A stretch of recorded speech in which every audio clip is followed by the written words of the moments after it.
All right, welcome back to the last hour of At the Round Table with Mamleo. I'm your host, Larry Ellison, and yes, believe it or not, like magic, I'm back. Dr. Bradley is back. I'm back. Back in. It's good to see you again, brother. It's nice to be. Better be seen than viewed. I tell you, he take more vacations, even in the studio. He take. It'll help when you retire, man. You get in a vacation mode, you never get out. Listen, I got nothing but love for you. I just admire. When I grow up, I want to be just like you, Dr. I hear you, Bradley. dog. I try to set a good example. Well, listen, let me tell you something. Those are big shoes to fill, so I appreciate you, brother. Yeah. The coffee was good too. Well, and the bagel. See, Dr. Bradley's the reason why I order iced coffee rather than warm, because by the time I can get to it, it's cold anyway, huh? It's cold.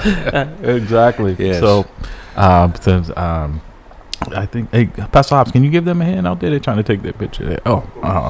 So, again, we want to thank our sponsor, Guarantee Rate Mortgage Company. For all your mortgage needs, give branch manager Cora Holbrook a call at area code 781-342-0252. Guarantee Mortgage is located at 75 State Street in downtown Boston, Mass.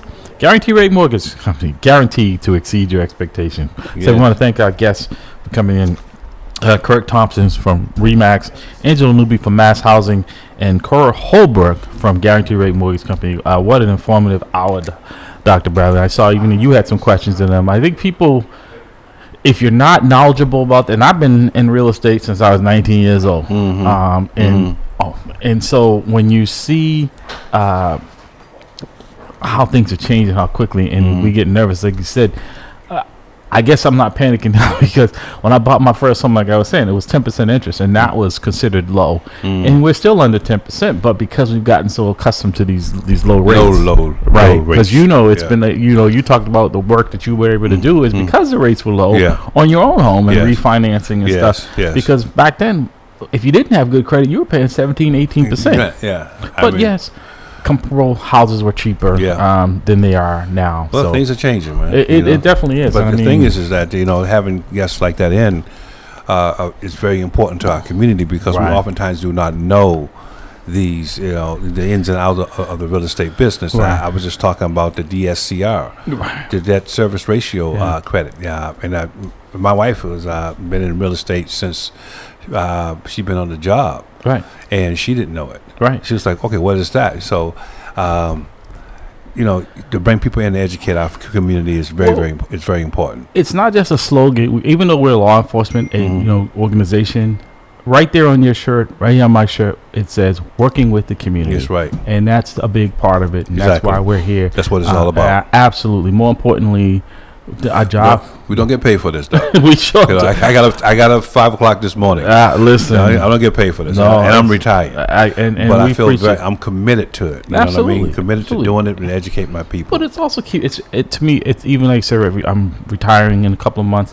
It's very therapeutic as well, because you feel like you're still making a contribution. And I think we understand, because we've been very fortunate, we know how to navigate through this, that we're now giving back in a way, right? Don't always have to be financially beneficial to us, but we know, when we first met, and you look at our relationship, like you said, you have a doctorate now, your family, you've been an inspiration for me, and it's family, know, and so it's like sitting at the kitchen table on Saturday morning having a conversation. That's like, what about this thought? What about that thought? Right. And that's why I love doing this, man. And it's so informative, because this also keeps you plugged in to what's going on, because I always watch your phrases, your face and your expressions about things, and to your credit, when you know that you aren't as versed in the current subject matter because you've been away from it, I see your expression like, wow, okay, that makes sense, right?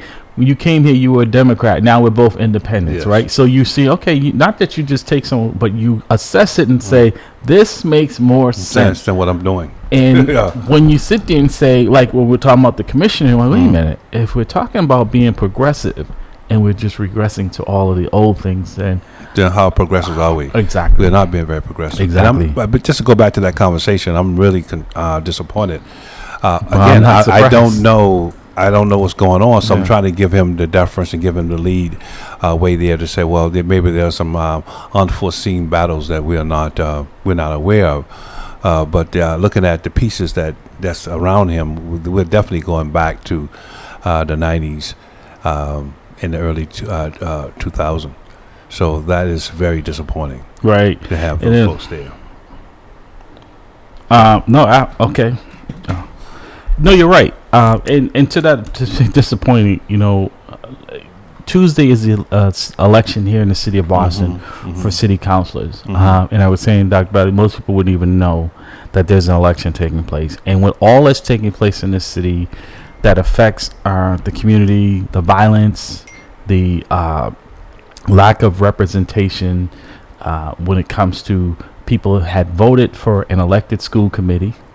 I haven't heard any of those conversations. The fact that mass incasts is beyond out of control down there now. But I thought they moved it and built little places for people to be. I thought they cleaned it up and they moved it away. It's still in front of the fire department and all that. It's worse. It's to put it in the terms of a fire. If you did, it's a raging inferno. Really? Absolutely. It is worse than when Mayor Wu took over. One of her platforms she ran on was fixing the schools and fixing mass incasts. And I can tell you right now, both of them are in worse shape than ever, right? And the decline in services for specifically in first responders, EMS, they're down about 50 people. And that's not a place where you want law enforcement down about 300 or 400. They just finally settled the contract with the fire department. Well, that must be a miss. Right. But the rest of us are still working without a contract. And these things have not gotten better. The schools, the summer school was probably the worst I've seen since I've worked in that unit in the schools with the violence, the continuing. And as well as, like I said, we have city councils now who are charged not just with passing the budget, but also with representing their constituents. And the constituents voted to have an elected school committee. No one is pushing that, but also safe schools. Ironically, that city finally had to admit that you cannot have learning without safety. In an op-ed that they realized they may have gone too far with this, the police being the problem, because now the police have pulled back. These kids are attacking people over in South Bay and all other parts of the city like you wouldn't believe. I mean, there was a mass assault on a Boston police officer recently in which he had a bleeding of the brain from them beating him with his bike. Yes, downtown. This was during the movie. And then last Sunday, the Sunday before, they had these $4 movies. And so the kids all showed up there about 4, and they just cut a $10,000 screen at the movie theater. And this is almost an everyday occurrence. And then so they had said they were going to have part 2 of that this past Sunday. Well, I did read. I'm starting to cut you off. No. I did read an article on some melee or riots in the city of Boston involving people of 12 and 13. Black and brown people. Yeah. But there was something just as bad in East Boston involving young white kids, and it was not reported on as vigorously. I read an article on that. I read a piece on that. Yeah, no, it's bad. So last Sunday, because they reported they were going to come back, law enforcement showed up in force, as well as with partners in the community, clergy and others. It didn't deter some of them. They went up on the rooftops and started throwing bottles at the people in the law enforcement people there. So these kids have been emboldened. Several of the anchor stores over there are leaving. Some have already left. People don't feel safe over there between the mass and cast crew, and now these young people have taken over that area over there. So again, these were the staples that the mayor that she had the solutions to these problems, and they're worse now under her watch. That's just the truth. That if you run on something and you don't fix it, people have every right in the world to question what are you doing about it. And I'm not saying that anyone has a silver bullet, but this, when I tell you, I don't know the last time you've been down there, but it is bad. I don't go down there. But whenever someone tells me in democracy that they are the solution to a problem, I'm very suspect, because it doesn't work that way. No. You know what I mean? You have to be able to work with people and groups to bring the solution to the problem. Not one individual can do it, right? Unless you're working in an authoritarian type system. Right. So that should have been suspect anyway. But the point that I was trying to make earlier is that when we have these incidents, these riots or these melees in the streets of Boston, it's got to be reported by the media right across the board. Yeah. Not turn your back on one particular segment of the city because it's done by white kids, and focus all your resources on the black and brown. Yeah. I think that is disingenuous as well. So we need to make sure that we recognize and call them out on that. Absolutely. And to the Globe's credit, they reported on that, but they also reported on the restraint that the officers showed last week and how they dealt with these young people, right? But in all honesty, for the most part, that's how we've always dealt with young people. But what's happened is they've emboldened these young people to the point where they don't feel like they have to be respectful of anyone. And people are seeing it's not just the police that they put that these actions and this aggression is taken out on. It is the general public. I was talking to a woman who said she was in the store and the kids just grabbed her receipt out of her hands, and the assaults that they're putting on people. When I tell you, Dr. Bradley, you would be appalled if you went over there with your family and watched what was going on. And these aren't 25-year-olds. These are 12 and 13-year-olds. So let me ask you this question: at 12 and 13 years old, back in your neighborhood, would you have done that? Let me tell you something. That's why you and I can sit, right? That's why you and I can sit, right? Because my behind would still be burning, right? Exactly. That's why we can sit. Exactly. That's why we have respect for authority and people. So that says something right there. That tells me there that a part of the solution is the nucleus of the family itself.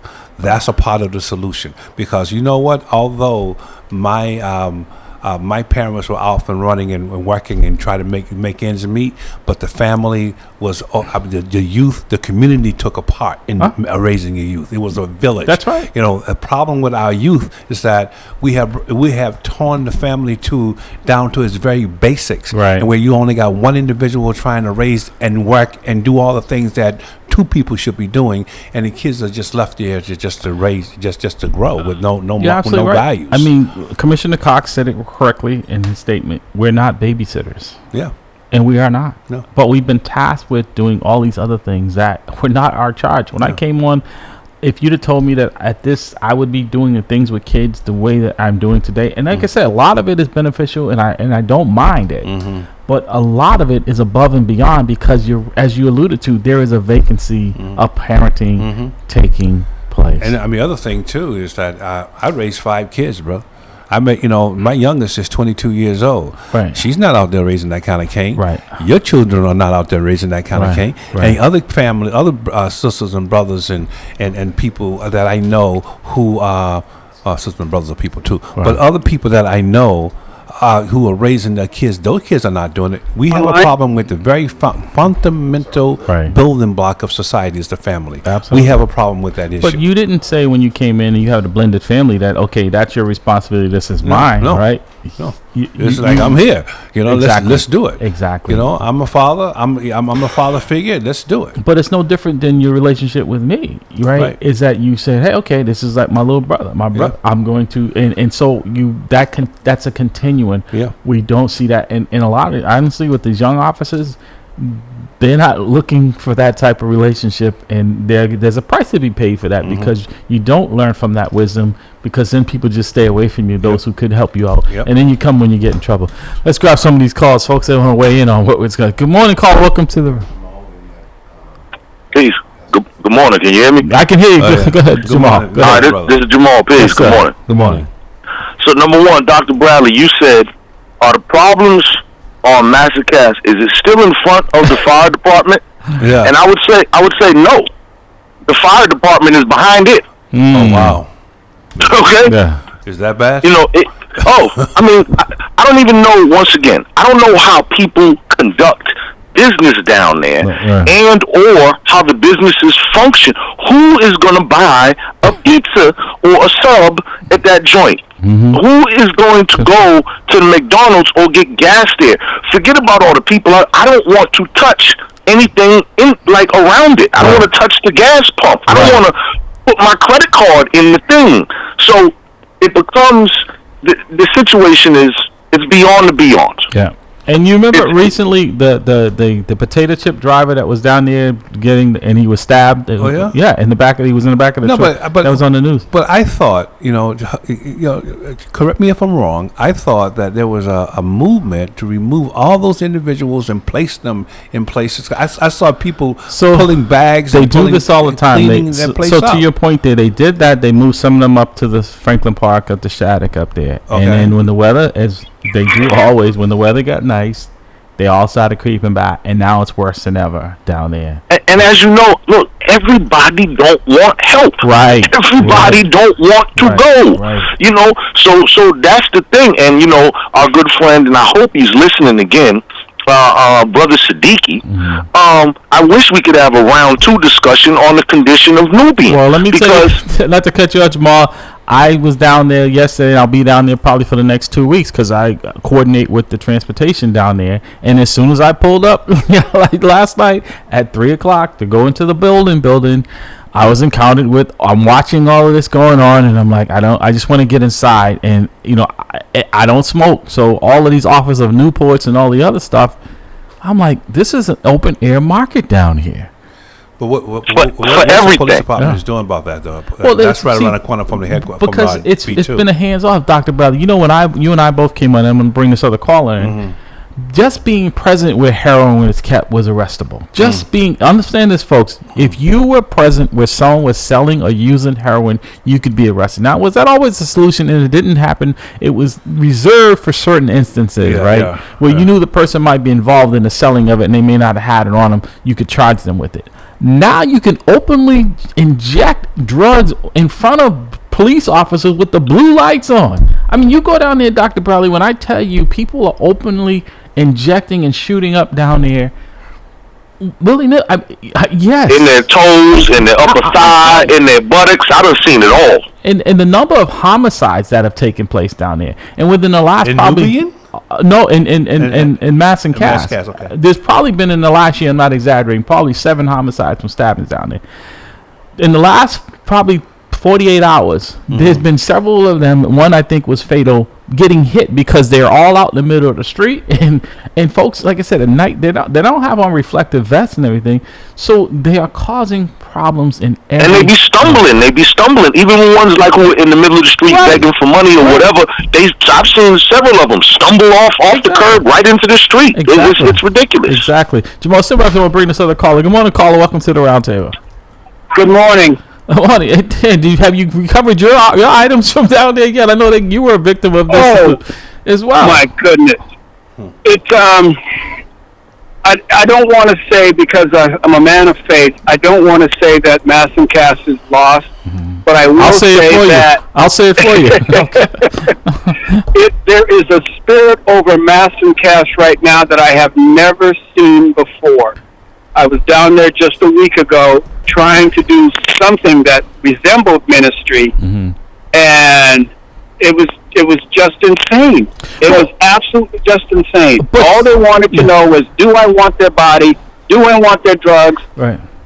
But to that point, Dan, and you said no, right? Right. Oh, I said no. Yes, I said no. Thank you. Yes. Right. I don't want your body. I don't want your drugs. I did say no. For the record, I said no. Okay, and to this point, this is exactly what we call the broken windows theory in law enforcement, right? Is when you don't deal with the problem, it only gets worse, right? It's like a building where it's vacant, someone throws a rock and breaks it, and then it's, okay, seems like a good idea. All of a sudden, you see all the windows broken. I say this because the same approach that we took with Mass and Cass, hands off, right? These folks have it right, and all these do-gooders, tree huggers, right, saying, hey, let them do whatever they want. It's a disease, as Jamal alluded to. Not everyone wants help. Some people need to go to jail. That's just reality. I say that because I equate it to now what I'm seeing with our young folks. With all the changes in the laws, you're not accountable for your behavior. You can do whatever you want. And now you want to put that genie back in the bottle. Now that's why you have 12 and 13-year-olds who are attacking officers, trying to take their weapons from them. Why we have an officer who was attacked brutally by kids down there that are destroying property. And yes, what law enforcement is pretty much doing is a hands-off approach, because now you get blamed if you do anything, and now we're being blamed, well, why is this happening? Because this is what you claimed, that these social programs were going to deal with all of the ills of society. So where are the social programs? Well, to that point, Mass and Cass is a perfect example. The people who they were tasked with going down there and dealing with the people said they're too afraid, they're not going down there. And whoa. Wait a second. I mean, but that was your solution. Your solution was to actually bring in social programs. It's too dangerous to be there, right? So the very people that you are actually going to train that you're paying are refusing to go because they're safety. Fear? That's right. Their safety. Mm-hmm. Exactly. The attacks down there.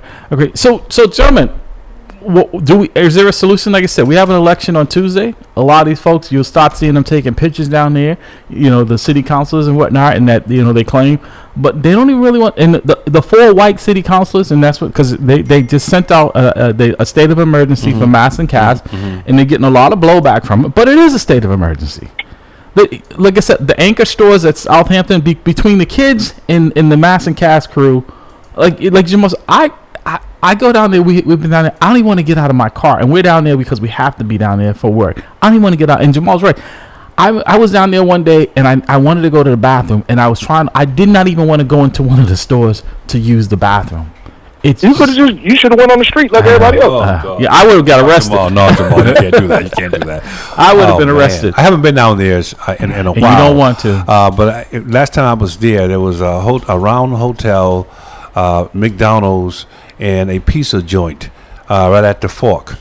So those establishments are no longer there? Which ones? The Roundhouse has been taken over and converted into some sort of, whatever, and then even that went kaput because there's been so much drama there. Yeah. The McDonald's is still functioning, but, I wouldn't eat an Egg McMuffin from there. Right. The pizza joint is still there, but their windows get broken every other week. And there's a construction. There's a construction place there right on the corner there. They've been down there. It's Italian. They've been down there. That guy's been on the news talking about how many times his employees have been robbed, and that his business has been there for over 30 years.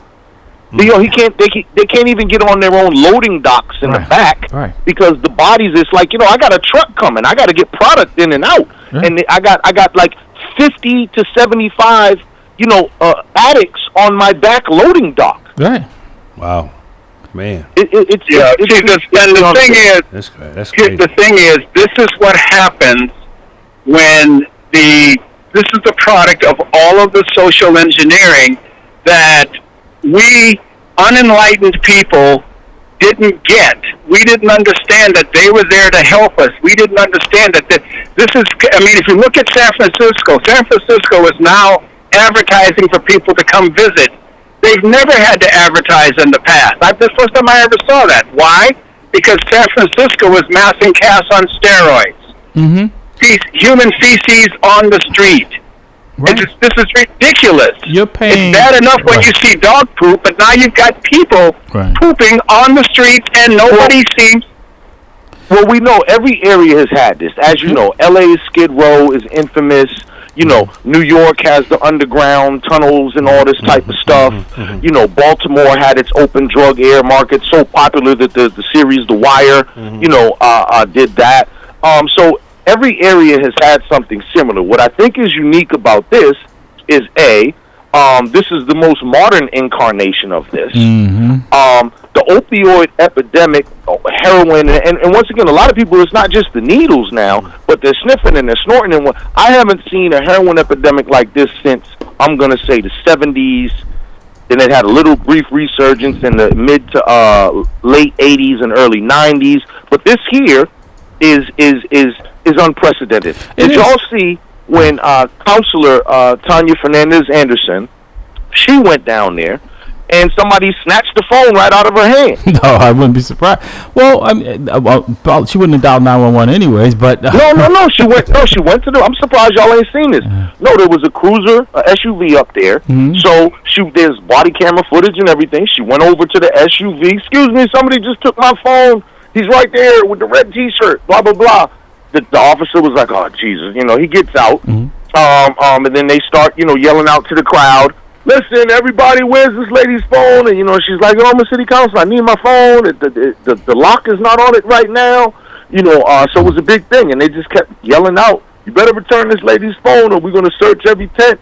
And then sooner or later, somebody else was like, yo, there's the phone right here. It was over there on the electric box, and somebody else came up, and she got her phone back. But stuff like that, which is why I tell people, Pastor Dan, you've had a bad experience. He should go down there pretending to be a city councilor. Maybe get his equipment back. Well, in my world, those type of things are the cost of doing business. No, I don't mean that to be disparaging to you, Dan. I'm just saying is that she evoked her position, right? Right, she had to. Right, and the general public has to be deal with that on a daily basis. On a different basis, right. That you don't get. I had to replace all my stuff, and actually, God did replace it because I did have people who called and said, "Gee, I saw what happened. I heard what happened. What do you need? What's it cost?" Mm-hmm. So, to God be the glory. Right. But the reality of it is, right now, it's difficult for and people are saying, well, the church is advocating its responsibility. The church is not doing what it's supposed to be doing. But I'm telling you, when we go down there as a church, there really isn't much that we can do. Exactly. Because unless we are, in the market for what they're selling. Right. They don't want anything to do with us. And not to cut you, guess what, Dan? The elected officials have found that out as well. That Jamal alludes, they don't want services. This is who they are. This is what they want to do, right? Those who do you can get a few of those in the service. You Section 35 them and bring them before the court to try to force them to get help. But the vast majority of them down there, that is the life they want to lead, and they realize that. That's why there's a lot of conversation going on now on whether or not Mayor Wu is going over to Cambridge to Harvard. As strong as she's denying it this morning, but usually Marty Walsh denied it, and 2 weeks later he was gone too. And maybe she's not leaving, but even I don't know how she gets reelected when someone, if they're running against her, is going to put up all the things she claimed that Walsh and all the other previous mayors who've had to deal with this. They're lacking of getting it delivered and getting it fixed. The same thing with the schools, because I can almost guarantee you when the next report comes out about the school system, there will be very little, if any, improvement. That why the state shouldn't take it over. So here's how she gets reelected. The same way she got elected. The fact of the matter is that if the black community wants to have somebody who can actually win, and everybody get behind that one person. Right? Yeah. One person, then Mayor Wu does not win again. However, what will happen is 6 people who are eminently qualified, who all could do it, but refuse to bond together and become crabs in a barrel, and she will get elected she will walk into the office as if there's no competition whatsoever. Yeah. It's not her fault. Pastor Dan, can I tell you though, as a guy, who's been involved in the politics and everything, it has bothered me for years, the myth of the black voting power, right? Where, I've even heard said, we the one that got you in office or whatever. If you look at the numbers, it's just not true. No, it's not. And I'm going to tell you. No, it is not true. Yeah, so if we could get every black person, and I'm talking about black by any definition you want, all the Jamaicans, all the Haitians, whatever, if we could get everybody black to vote for one candidate, and then, that other candidate was somebody like Marty Walsh or John Conley or whatever, you do realize we still ain't winning, right? No, we don't, but I think we make a statement, which we don't now. And I think you're absolutely right, Jamal. One of the things that I when I dealt with politics on a national level, the dirty little secret is we don't need the black vote. There's only 11% of them anyway, and maybe it's 15% now, but there's only 11%. And 100% of the 11% don't vote. Right. So there's an election. We're not 100%. Right. So gentlemen, there's an election. We don't need the black vote. So there's an election on Tuesday. Like I said, most people don't even know it's taking place for the city council here. There's an election every year in the city of Boston because there's one either city or at the state or federal level. I can almost guarantee the last time I worked a poll for an off year, and it's even worse in an off year when there's no mayor or governor or presidential on the ballot. This is just the city councils. And people think it doesn't matter who the city councils are. If what we've been talking about here doesn't show you that there is a need for it, Dr. Bradley and folks, I don't know what. So this is why I say I don't know what else we can do or say that's going to change people's mind, because I really thought the pivot was going to be one when people had their children in school, that something or someone that they may cared more about than themselves. Not at all, right? Because the schools are worse. I thought it was going to be the gentrification and the housing situation here, the cost of living here. That wasn't it. I said, okay, well, now we have people who, not everyone goes down to Max and Cass, but it's like a cancer. It's now down in Nubian Square, contrary to what some people believe. It is now in Grove Hall. Every day I'm looking at reports. I was looking at it where they're going to CVS, the one, and even the one down the street here on Washington Street. Thousands of dollars a day of merchandise. The employees are instructed, do not engage these people. The law enforcement, do not engage these folks. Even if you arrest them or summons them, there's nothing going to happen. So what are we seeing? These businesses closing up, right? So now it's a difference between going to CVS when, for the most part, there's a set price for what you're going to pay. Mm-hmm. And you seeing some of these in the inner city, yeah, it is a little bit more expensive. But if you go in there, the convenience of getting a prescription. Mm-hmm. Now you're going to have to try to find a corner drugstore. There are very few, if any. I think, if I'm not mistaken, I don't even know if Cornfields is still down in Dudley/Nubian Square. But there's a price to pay for the people who don't have access. Like, that South Bay should be a great accomplishment for people in the neighborhood that they can go. You can pretty much get everything you want in one swoop over there. Now, Larry, too, let me tell you this, because this struck me crazy. So I frequent all these areas. South Bay, I'm down there a couple times a week. Down Dudley, several times, whatever. All right, so I go to several different supermarkets because I'm a master chef. If y'all didn't know that, the Ghetto Gourmet, that's what I do. Okay. So I have to go to multiple places because this one has this that I like, or this one has a sauce that I like that this one doesn't sell. Okay, so I go to Tropical Foods down Dudley, right? Nubian. I'm down there, that big new facility, which I love. Great. I'm pulling up. As I'm parking, I'm watching three big guys. Then they have tackling this small woman. Why? Because she had a bag full of everything. And what's funny is, too, these people are not stealing food or products like to use because they just don't. And I got a baby at home, and I need this laundry detergent. They're stealing it to go sell it. That's right. So that's right. I saw a guy walking. So hold on. Watch this. Hold on. So I saw that. Then I go in the store, go about my business. I'm coming out, another one at the same store. Yeah. Now I leave from there. I go to Stop and Shop Grove Hall. As I'm going in that one, another one. Right. So the shoplifting too. Yes, the CVS's, the Walgreens, some of them closed. But these supermarkets are taking a mega hit. Absolutely. Everywhere. And if you go in there, right, they put as much as they can behind the counter, but there's only so much space because it wasn't designed to have, people shop from behind there. Now they used to keep just like the formula things. Everything's back there now that they can.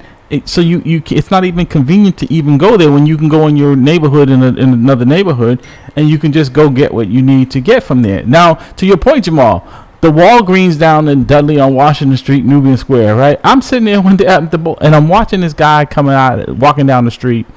He's got 3 coffee espresso makers in his arms, right? And still in the box. Now, I know he doesn't have an office down there that he's taking these to. I know where he just got them from. But these folks don't engage. So now that Walgreens is closed. Okay, but let me ask you this question, though. Because what I'm seeing here is a social phenomenon that is going to force an economic change. What happens to those criminal enterprises if everything moved to online ordering? Well, the thing is, those areas, when you start about food deserts in these communities, they will become those again.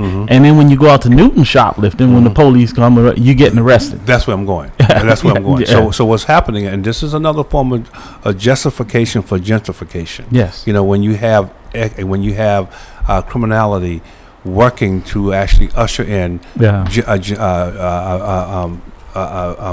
justification.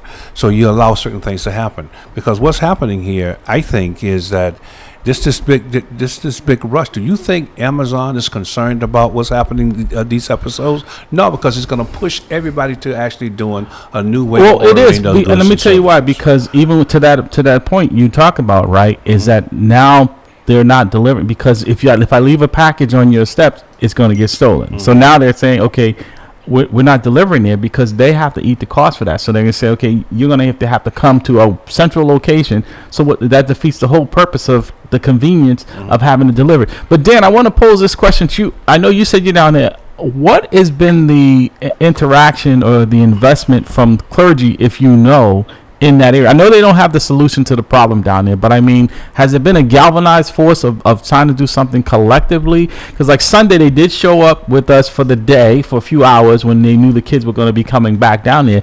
But this is an everyday occurrence with these young folks, and that place down there is every day, 24/7. Is there a concerted effort by clergy? Unfortunately, and I'm almost sorry to say this, at this time, the majority of the clergy that I've spoken to have said, unless we can go down there in mass or en masse, and it's too dangerous for us to be down there on a 1-to-1 basis or even 2-to-1 basis. We have to be down there in mass.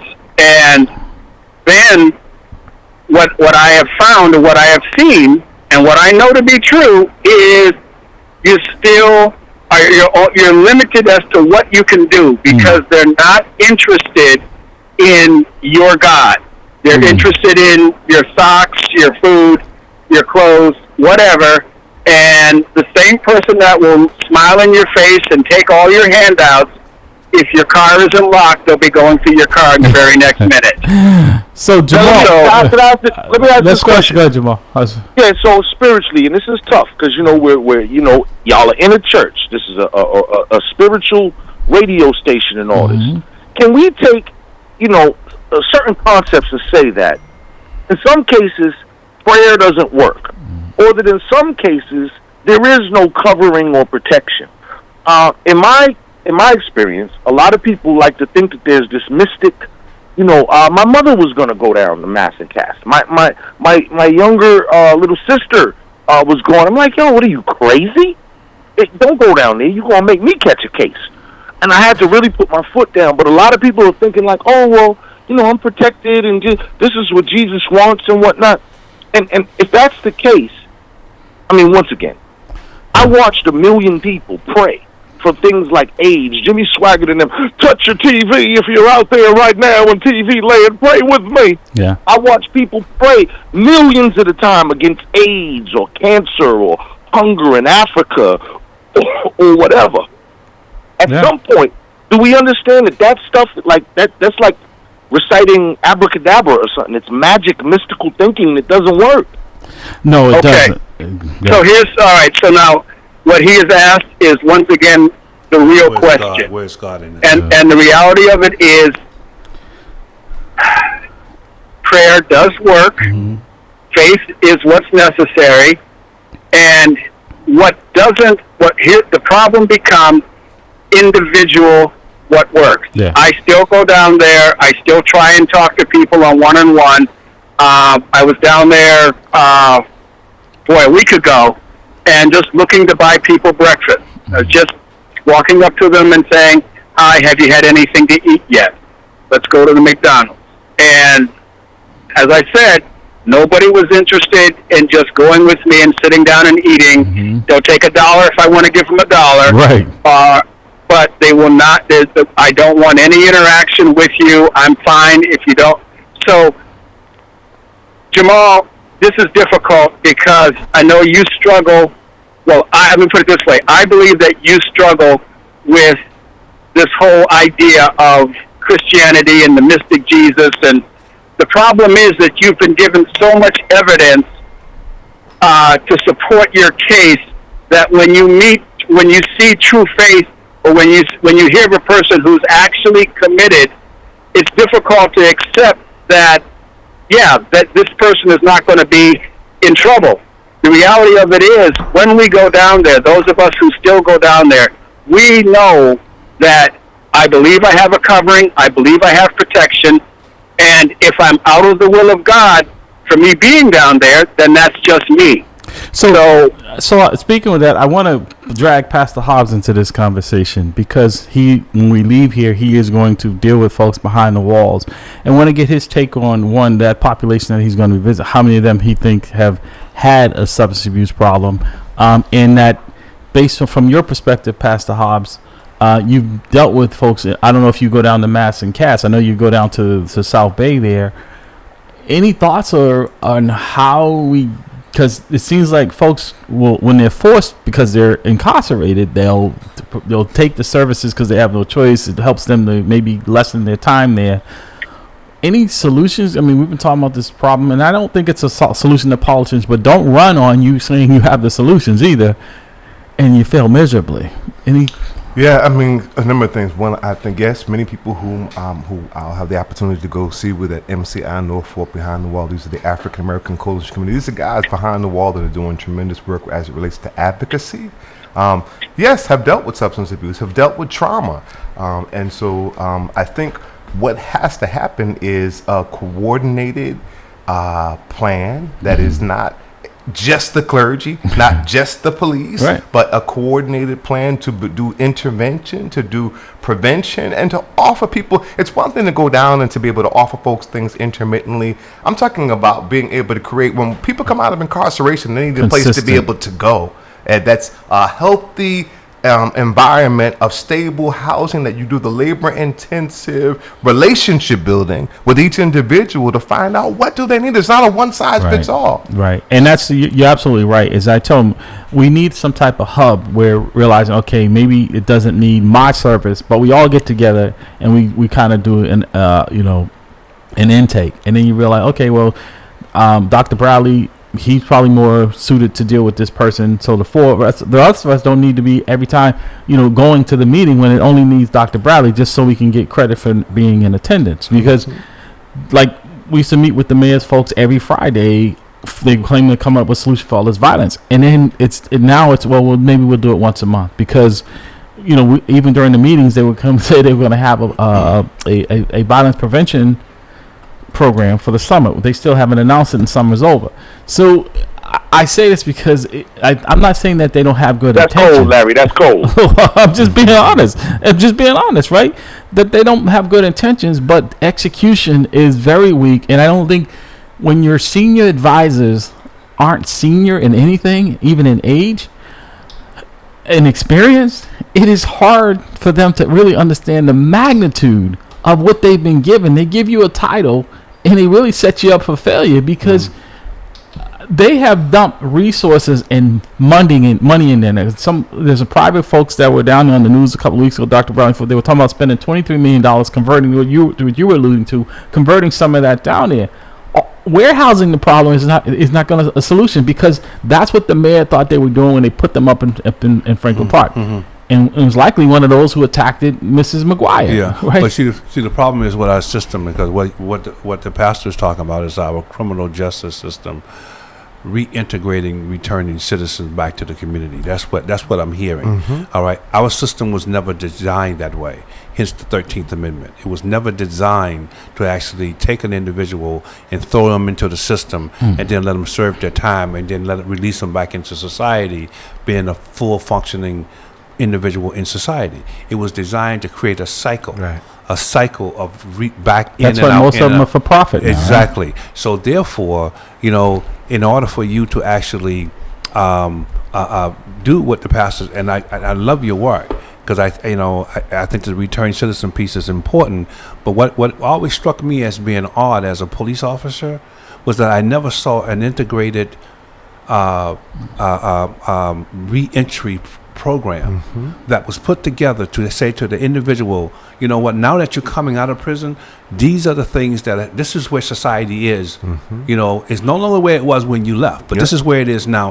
And these are avenues that you can actually get jobs and become a full functioning society. I'd like to say a few things.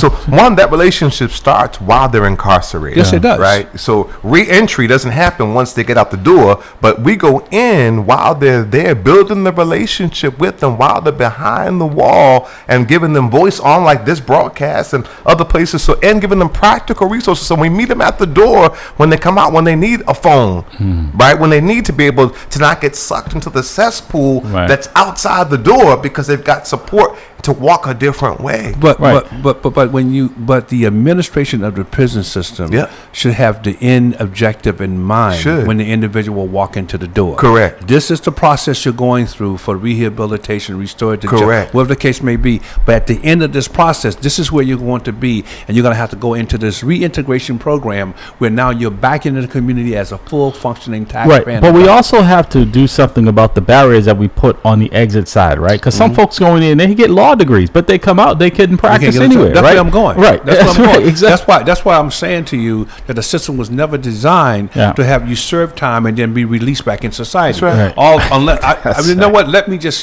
put a check on that. It depends on what you look like. Right. If you're the right color, you will get that. All right. But the system was not designed for that. That is why you have the 13th I think we're Amendment. seeing a perfect example of that. What's happening down in Georgia? That these people are saying that this RICO law it's only for certain people in population. It's not for everybody, right? That somehow you're privileged, right? So, gentlemen, I'm going to go around the table and ask folks. Mayor Wu calls you in. This is her think tank advisory, and I'll start with you, Pastor Dan.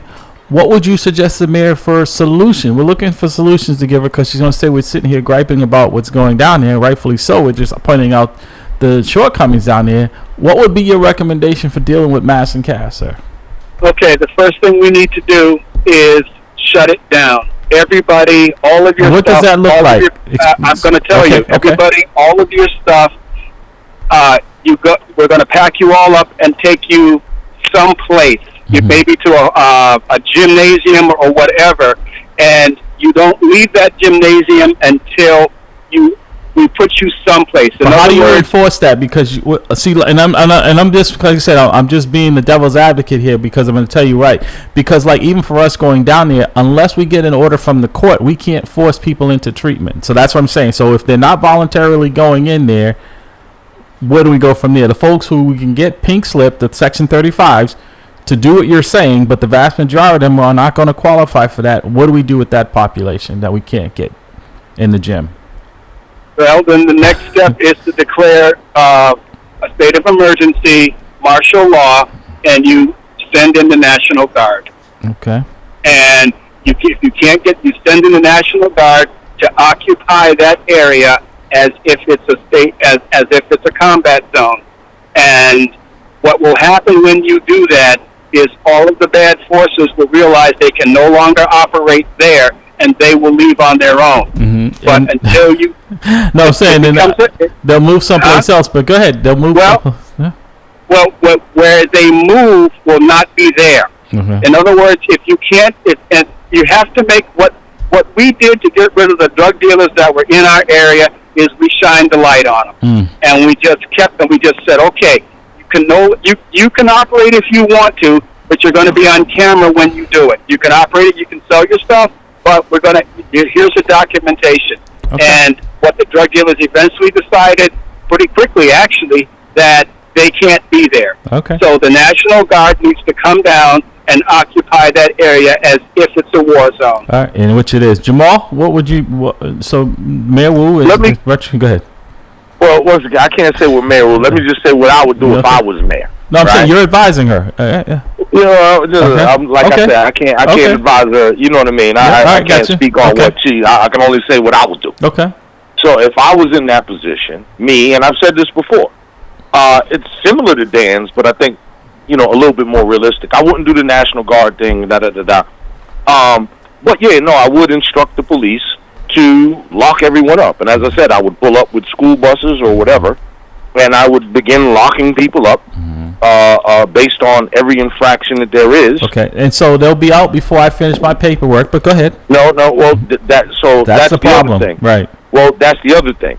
So that's the part that, I don't know, I would have to have a conversation with the DA or whatever, but I would need like a mandatory 15-day to 30-day lockup for these folks so they can kind of like, what do you do with the drunks? When you arrest a drunk person, you can't release him because, of course, you can't do that anymore, right? That used to be, right, intoxicated. Oh, the drunk tank. They don't do that anymore? No, you used to be able to hold them for 24 hours until they sober up. Nope, can't do that anymore. Okay. Yeah. Well, we need to bring something like that back for dope people to say, you know, we're going to have to lock you up for at least 30 days, get that stuff out your system or whatever. But, yeah, no, I would take that approach. Okay. And I don't know if y'all ever saw a movie. I can't remember what it was, if it was a mafia movie or whatever.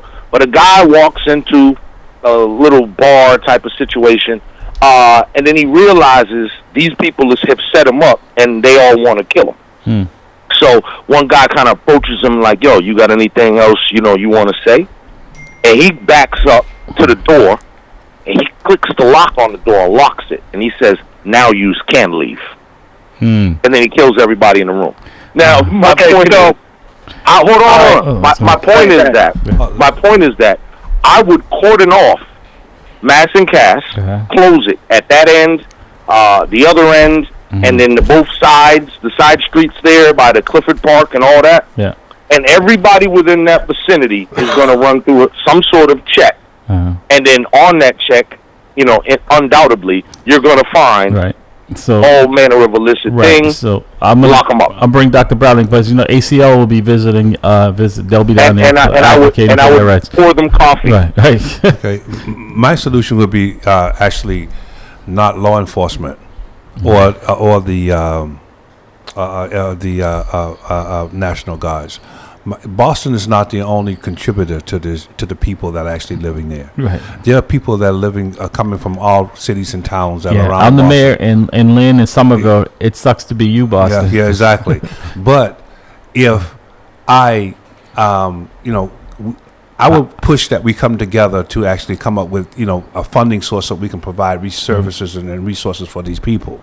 That's how I would look at it. Because Boston is. I understand what you're saying. Yeah. I'm Winthrop. I'm sorry, but if that particular person is in your community, how will you deal with that? Right. You know what I mean? So I would try to sell it from that perspective. Right. You know, we're not the only individual, and we're not the only municipality in the country who's dealing with this kind of issue. What did they do to actually resolve it? I think coming together with your metropolitan area governors and town leadership. Well, they requested that, but they don't want, just like the folks don't want that bridge built because they don't want that problem back over there on the island. Pastor Hobbs, any solutions from you? I would submit again that I don't know if we can hear you. Oh, my bad. I would submit that coalition initiatives, right, to put out a proposal, right, for people to collaboratively come up with solutions, because we need services, reentry that are holistic, and I don't see a collective vision that includes mental health, spiritual health, economic health, long-term recovery, right? All the things that it really takes to set people up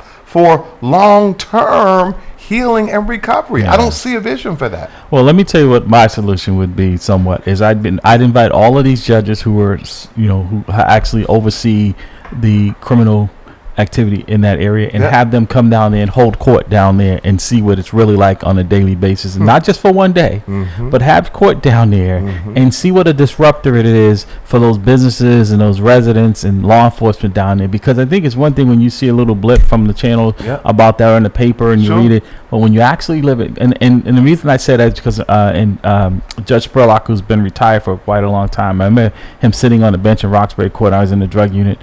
And he called me in his chambers one time. I thought I'd done something wrong. He's like, no, I want to go on a ride along. I want to see the neighborhood that I'm serving. And he went on a ride along with me one night, and then he recommended it to all the judges in there. And they had a whole different mindset when they were out there, when we were talking about why someone was arrested for blocking the sidewalk selling drugs because an elderly lady had to walk out on the street. Whole different mindset from when they get in their cars and drive most of the time home to their nice, comfortable neighborhoods. Then they're not impacted by that. Sure.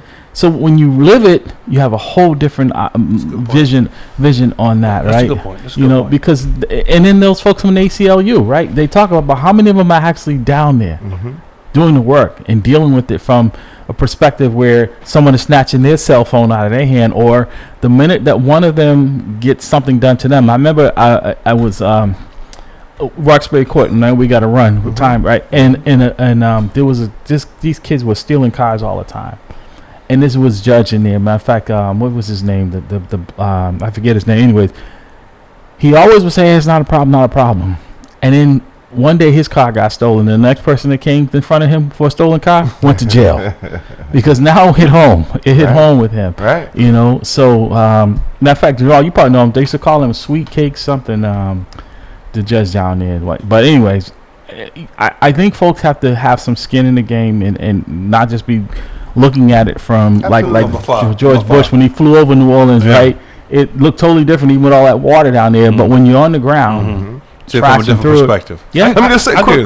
So that. Senator Eldridge was on the broadcast on Friday, I believe, and he talked about how Walpole was shut down, right, because it's decrepit conditions and low population, right? Walpole, and they're looking to close down Framingham, the women's prison, right? Really? So it's deplorable. Yeah, it's deplorable. So see, the junction is no longer existing. I don't know. I mean, that's Walpole. That used to be. Walpole. Okay, yeah, I guess so. I know Walpole is shut down. They moved them from their people. I know people who were there. They moved to MCI Norfolk. Okay. So yeah, that's a county jail, isn't it? No. But it's Walpole? One that. MCI Norfolk. It's set up. It's run a different, it's supposed to have leadership from the jail. That's over the expressway, right? No, that's Southampton. That's no. I'm talking about up on 95. Oh, okay. Up in Dedham area. Yeah. Isn't that MCI Norfolk? No. Norfolk is in Norfolk. Oh, okay. I'm sorry. I don't know. No, that's the Dedham House of Correction. House of Correction. Okay, thank you. Yeah. Right. But my point is that these two facilities, one is closed and one is potentially closing, and the resources that have been allocated to be able to have those facilities there, reallocating for community investment. So September 15th, of course, it's literally like 5 days from now, is an opportunity for people to be able to look at how they can reallocate those resources for reentry programs. And again, I would submit that's a big part of it. Is reentry because a lot of those people are probably coming from the prison system. Exactly. Have no place to go. Gentlemen, we're going to pick up on this again. We've got Jamal. Thank you so much, Pastor Dan. Matter of fact, maybe we should all get together, go down there, and then kind of put together a document of these folks and send them a solutions to. Not say solutions, but at least something to try to help with this problem, because it is out of control down there. And you're right, no human being should have to go through that, even the folks on the other side or the folks who are impacted by just wanting to go shopping. Gentlemen, thank you so much. You've been listening to the Roundtable with Mamleo, and God willing, we'll be back next Saturday. And folks, if you're going to vote in Boston, Tuesday is election day. Go out and exercise your right and vote in some people who claim or put them to the task of having some solutions to this very serious problem. It is a state of emergency. All right. Be blessed. Same broken home that you used to sell piffin'. You ain't got a lot of me to sell me a track. You ain't got